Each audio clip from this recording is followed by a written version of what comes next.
Hey guys, MFWest here, and today we have a bloody hard key, a 22 Azure Vault in time on Tyrannical. Honestly, after the Halls of Valor nerfs, like this is for me the hardest key to time, especially on Tyrannical. Much easier on Fort, I believe. Um, Decent key for me overall. Finished, I think, with 84k overall. Some pretty chunky pulls in there as well, but in the end, just happy to get this one timed. I think I'm at 2920 or 2912 rating overall in the season. So definitely pushing it up there, guys, as Unholy. And I'll be honest, like for Oceanic anyway, there are not many Unholy DKs with high rating.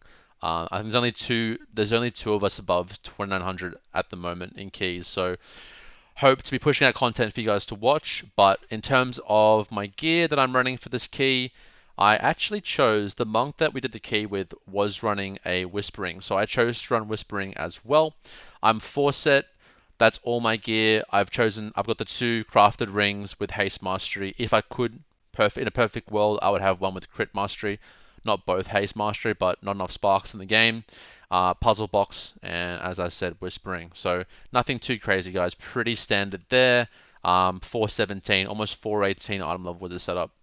Talents, nothing's different. I will post this down below in the comments. I run this pretty much standard for all weeks. I don't change too much around. Yeah, very, very stock standard for me. Alright, so let's get straight into the video, guys. Let's go. Alrighty, guys, let's go. First pull is the whole room. Pretty standard on a Tyrannical week, even Fortified. We're going to Lust as well. Army, I'm kicking Star.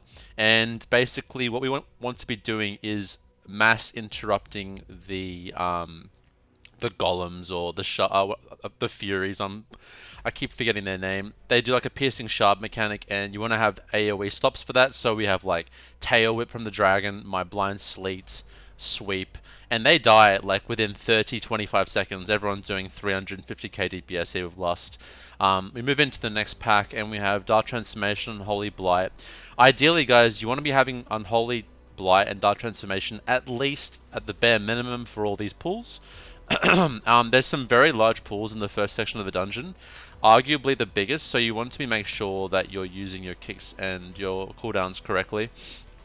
The tenders are important, but stopping these little mobs here from casting is also very important. So we each have our assigned kicks. Other than your kick, you should be gripping casts, you should be pet stunning casts, and yeah, basically just using all your stops that you have to stop them from going off. It's very good practice for Fortified Week as well, because yeah, as we can see here, massive pull here. I don't have Unholy Blight and Dark Transformation for another like 5 seconds, so it's unfortunate.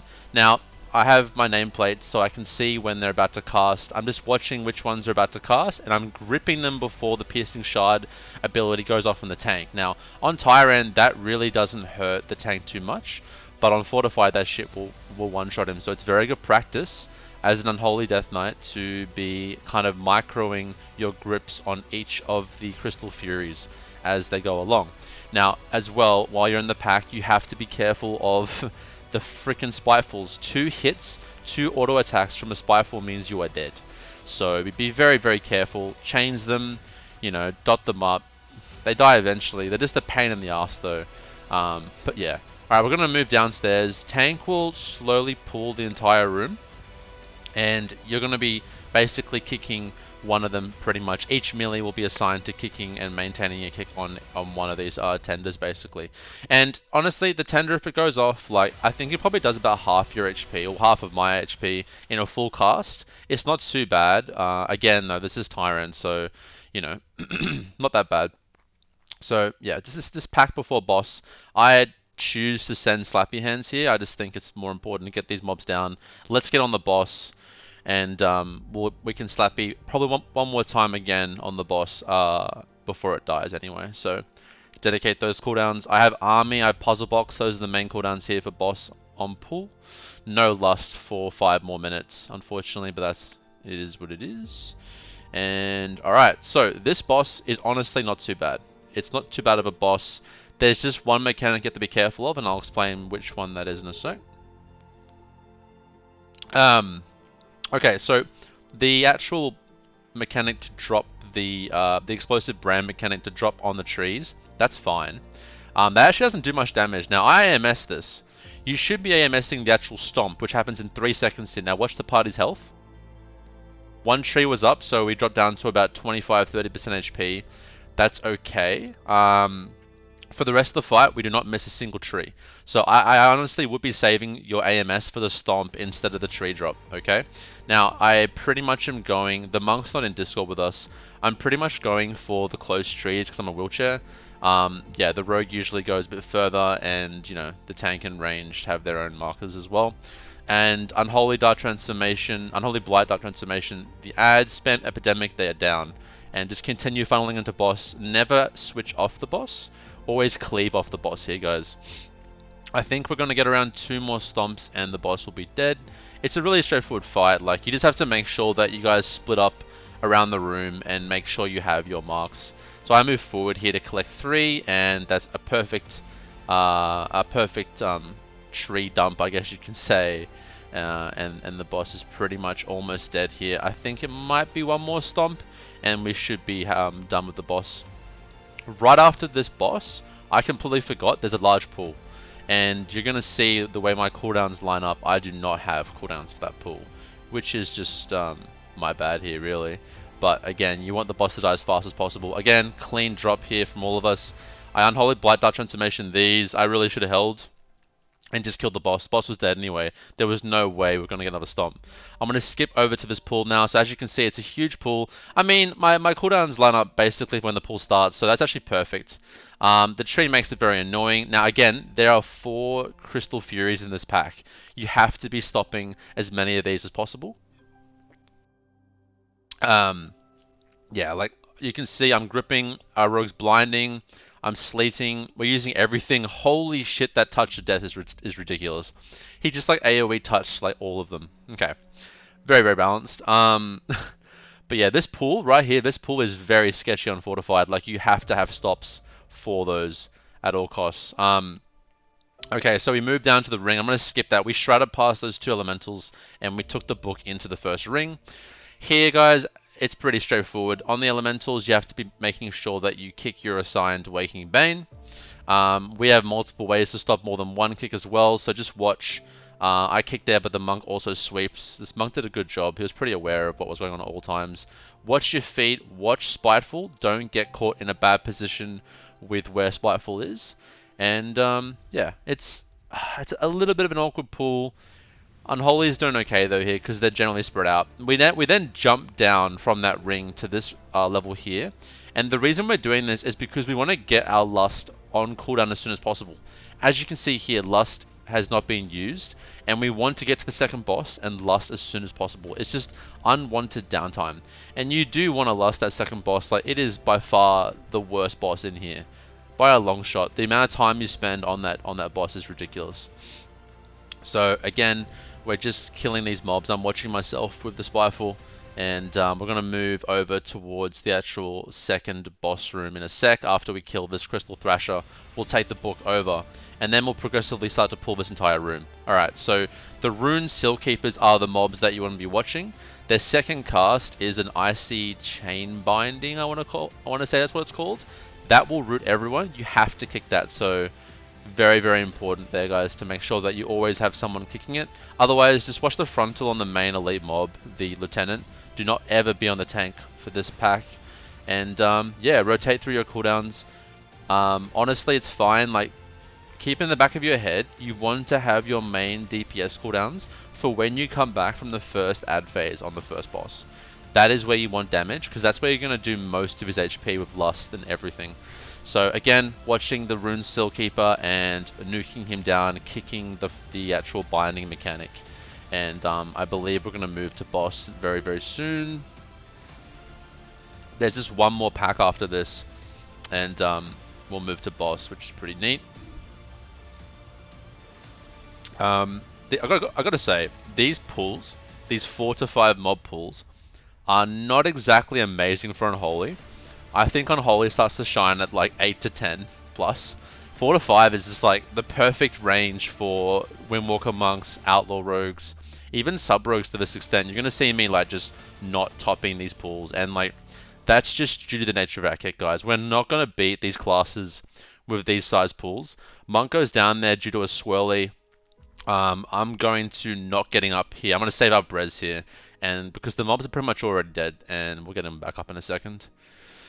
But yeah, so this boss, the bosses in this, the way this dungeon is designed is just so difficult. Like it for me, as I said before, it's the new hardest dungeon in the season by a long shot, just due to how tight the timer is as well. Alright, so we're going to dedicate here Unholy Bite, Dark Transformation, Unholy Assault, and Apocalypse. We're saving Slappy Hands and Empowering Weapon for the second phase. Honestly, you don't have to, but I just like to have that more of that damage. Now, the ad phases are really rough, guys. Like, this style of phase is terrible for Unholy. I accidentally go anti-clockwise to the clockwise, so I come back to the group, and you have to just firstly watch your positioning in this phase, then do your damage. Like, always be watching yourself and where you are. We unfortunately suck at doing damage on these guys on the actual ads. There are much better classes that do it. So we use everything here, guys. We Unholy Blight, we Dark Transformation, we Army, Slappy Hands, Empowering Weapon, Pot, everything. Now, I can't say pot. I actually didn't have a pot for this entire dungeon, and I was very sad about it. As soon as this dungeon finished, I went and bought like 100 pots, so kind of annoying missing out on pots in between those big pools and stuff, but you know, we survived. So we did really good damage there. We got like 40% or whatever in that phase. So you don't want to be getting, you want to make sure that you get one less phase than you're supposed to. If you last incorrectly, or your cooldowns suck, or you misuse your cooldowns, you will get another phase. And getting another phase on this fight is like another minute and a half. Like this phase here, this ad phase, takes like literally almost a minute to do. That's like almost a minute and a bit off your timer, straight up. So as we can see here, he's 35%. Let's see how low we can get him here. Obviously, the more damage we get, the easier this boss will become. When this boss energy reaches 0, you basically phase. So this is very close. 29 energy, 10%. We basically are going to get him down from 35-40% to 0 before he phases. The tank is smart. He's pulling them away from the actual middle, so we have more time to DPS him as he goes down, and we kill him there, which is huge because getting another phase there is not ideal, and it's just wasting more and more time. And you're going to see how important saving time is at the end of the dungeon. Like, it is so critical. So we choose to do Frog Alley here. Honestly, it's 3 melee, probably not optimal. When they all are clumped together, you want to see the sweep and the shockwave from the monk and the warrior to try and lock them down. But even while they're locked down, like, there's just so much shit going on. Unholy is good because we're always pressing Epidemic, we're always in range, we're always doing damage. So I think Unholy is a good profile for this room. It's like, what, 7-8 targets as well, so that's ideal. So we clear the first room, we head down the ramp, and it's the same thing. We can't stop, we've got to keep moving. You can, if you want to be a hero, grip some of the frogs if you see them close to your casters or healers, but yeah, I'm going to dedicate everything here, Slappy Hands, everything. Now, unfortunately, on this pool, I think I actually get like kind of pushed out by a shade or a spite. I respect the spitefuls, guys. Like, you cannot mess with them. 2 hits you're down, and like, yeah, you just have to always be careful. As you can see, I'm not even on the pack right now. I'm off the pack and I'm still doing good damage, so let's be happy that Epidemic is a strong ability again. Does decent damage. Now, our goal here is to actually like shroud through this room. Now, we never do Frog Alley, so actually, apologies. The next room after this, we're going to shroud, but I'll talk about it in the pool. We do a small 1 to 2 pack pull here. We don't pull the entire room. We just pull like a small pack here, and then we're going to try and run through with shroud to get past those 2 elite mobs and just click the book. So the idea is the tank pulls those 2 elite mobs after this room to the side. We run through. We take the book over to the platform. We save ourselves a minute and a half. Watch what happens. We did not know this. So tank goes through. Rogue slowly presses shroud. We didn't know that he had the shroud. Watch this. The frog has true sight. We did not know this. Now, we didn't have to shroud. You can actually run through the middle of the room and dodge the frog altogether. We just didn't know. We didn't know that the frog had true sight. So we are forced to kill a frog and 2 of these shitty breakers. we're losing like a minute 30 here. This is very, very bad. It almost costs us the actual time on this key, just because we needed to dodge all these mobs. Now, it's not something we've done many times. It's something that we have to improve on, obviously, as it goes along. And honestly, I think Tyrannical Azure Vaults will be the hardest key to time. So, something for us to all take. Spiteful's still going, and we have basically less than... Oh, it's pretty hectic. It's less than 8 minutes to do 2 bosses, and that's pretty tight. Like, this boss is notoriously long because of the constant phases. Now, tips for this boss is Unholy. Your AMS immune's absolute 0. On a 22, unfortunately, if you AMS the last second of stand on rune, like the rune mechanic, on less than 22s I've tested on Tyrannical, you can actually AMS the last second of the rune explosion and dodge the first application of Frost Bomb. Use your AMS to basically immune frost bombs. It will make it easier for your group to move. Your healer will love you. I wouldn't use them on the rune until higher levels, like maybe like 24, 25s. Like, I think that immuning frost bombs is just more beneficial towards the group. Your healer has like literally 10 to 15 seconds. Okay, he has like 10 seconds to top everyone to full HP. This rune mechanic will not one-shot you, so honestly, there's no point in immuning the rune damage. The frost bombs are way more efficient for your group. And again, when you first start the boss, you do not want to pop your main cooldowns. Like, do not pop Army, do not pop Slappy Hands, because he phases in less than 15 seconds, okay? So I would just send on pull Unholy Blight, Dark Transformation, Apocalypse. When he comes back after that first rune phase, then you can slam everything and pump him as much as you can. A lot of stop starting, pretty shit. You always will have room on this fight. The frost patches will disappear, which will give you enough time to move towards the next room. And if it looks like you don't have enough time, it will always disappear right before the rune explosion, so should be good.